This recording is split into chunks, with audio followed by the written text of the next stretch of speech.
Hello, welcome back to Movie Clip Mania. Today we are going to review the science fiction thriller, Limitless. Like and subscribe if you enjoy our channel.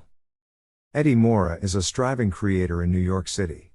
His sweetheart Lindy, disappointed with his absence of progress, as well as his appearing absence of desire, inspiration, and concentration, says a final farewell to him. Eddie experiences Vernon, the sibling of his ex Melissa, who provides him with an example of a new nootropic called NZT48, which Vernon suggests will assist Eddie with his innovative issues. On the medication, Eddie finds that he has procured amazing review, and can examine minute subtleties and data at extraordinary speed.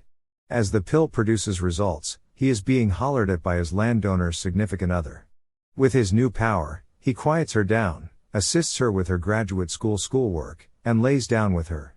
His capacities propel him to clean up his loft and give him enormous motivation for his book. Before long, a while later, Vernon is killed by somebody looking for the medication. Eddie finds Vernon's stock and takes expanding dosages. As his life improves, he chooses to start putting resources into the financial exchange. He is employed at a financier firm and continues his relationship with Lindy. His prosperity prompts a gathering with finance head honcho Carl Van Crackpot, who tests him by looking for guidance on a consolidation with Hank Atwood's organization.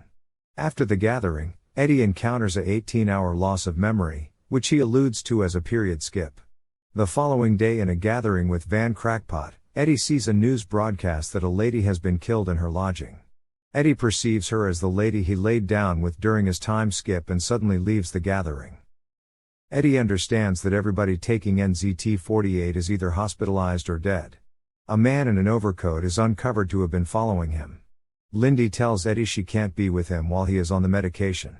Eddie tries different things with NZT48 and figures out how to control his measurements, rest timetable, and food admission to forestall secondary effects. He employs a lab trying to figure out the medication, a lawyer to hold the police back from exploring the passing of Vernon or the lady, and 2 guardians to safeguard him from Gennady, a predatory lender, who is undermining him to get more NZT48. Upon the arrival of the consolidation, Atwood falls into a state of insensibility. Eddie perceives Atwood's driver as the man in the raincoat and acknowledges Atwood is on NZT48. While Eddie partakes in a police setup, his lawyer takes Eddie's stockpile of pills from his coat pocket. Eddie goes into withdrawal, and keeping in mind that Van Nutcase questions him about Atwood's trance state, Eddie gets a package that is found to contain the cut-off hands of his guardians.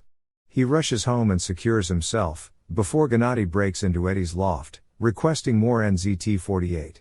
Gennady displays his capacities while infusing himself with NZT48, making sense of that by infusing it straightforwardly into the circulation system. The impacts last longer and the withdrawal side effects are decreased. As Gennady takes steps to gut him, Eddie snatches his own blade and kills Gennady. Eddie then, at that point, consumes Gennady's blood to ingest the NZT48 in the blood. Yet again, this provides Eddie with the psychological capacities of the medication, and he can kill the leftover colleagues. He then, at that point, meets with the man in the overcoat, deriving that Atwood utilized the man to find more NZT48. When Atwood kicks the bucket, the two recuperate Eddie's reserve from his lawyer's loft. After a year, Eddie has held his riches, distributed a book, and is running for the U.S. Senate. Van Nutcase visits him and uncovers that he has retained the organization that created NZT48 and shut down Eddie's lab, and both recognize that Eddie will probably become leader of the U.S. one day, so Van Crackpot offers Eddie a proceeded with supply of the medication in return for Eddie helping his desires. Eddie tells Van Nutcase that he has previously culminated the medication and weaned himself off of it, holding his capacities without secondary effects. Eddie goes to lunch with Lindy. In the wake of speaking Chinese to the server, Lindy takes a gander at Eddie, contemplating whether he's truly off NZT. He checks out at Lindy and says, "What? Thank you for watching, and don't forget to like and subscribe."